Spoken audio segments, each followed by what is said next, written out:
இன்னைக்கு ரொம்பவே அழகான ஒரு விஷயத்தை பத்தி பார்க்கலாம். இந்த வரிகளோட ஆழத்தை புரிஞ்சுக்க வாங்க ஒரு குட்டி கதைக்குள்ள போலாம். நம்ம கதை எங்க ஆரம்பிக்குதுன்னா ரொம்பவும் களைப்பா போன ஒரு நாளோட சாயங்காலத்துல. அப்படிதாங்க ஆனந்த் வீட்டுக்குள்ள வரான். நாள் முழுக்க வேலை செஞ்ச களைப்பு, உடம்பெல்லாம் ஒரு பக்கம் வலிக்குது.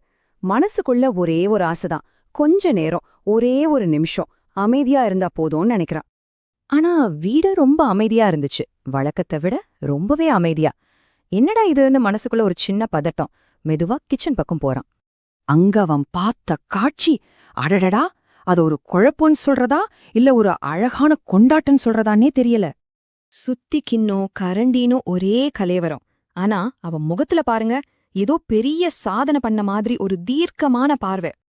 யோசிச்சு பாருங்க, மூக்குல மாவு, விரல் எல்லாம் பிசு பிசுன்னு மாவு ஒட்டிக்கிட்டு, ஆனா கண்ல மட்டும் அவ்ளோ பெரிய பெருமை கலந்த ஒரு புன்னகை. இது வெறும் ஒரு சேட்டை இல்லைங்க, இது சுத்தமான அன்பால செஞ்ச ஒரு கலை. அப்பா உனக்காக நான் டின்னர் செஞ்சேன்னு சொல்லி ஒரு குட்டி உருவமே இல்லாத ஒரு சப்பாத்திய காட்டுறா. அந்த நிமிஷம் ஆனந்தோட நாள் முழுக்க இந்த கழப்பெல்லாம் காத்துல பஞ்சா பறந்து போயிடுச்சு.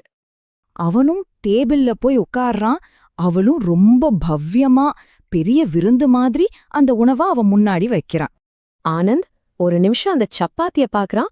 அப்புறம் அவ்ளோ நம்பிக்கையோட பாத்துட்டு இருக்கிற தன் மகளோட முகத்தை பாக்குறான். சரி, ஒரு வாய் சாப்பிட்டு பாப்போன்னு ஒரு கடி கடிக்கிறான்.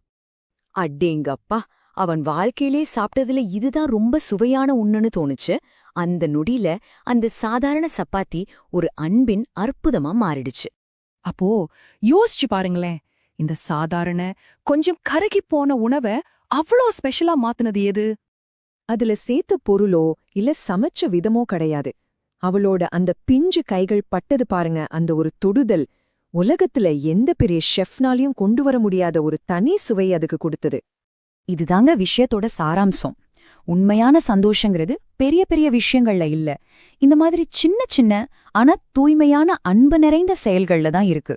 நம்மளோட இந்த வேகமான வாழ்க்கையில நாம எல்லாரும் அப்பப்போ இதை ஞாபகப்படுத்திக்கிறது ரொம்ப நல்லது.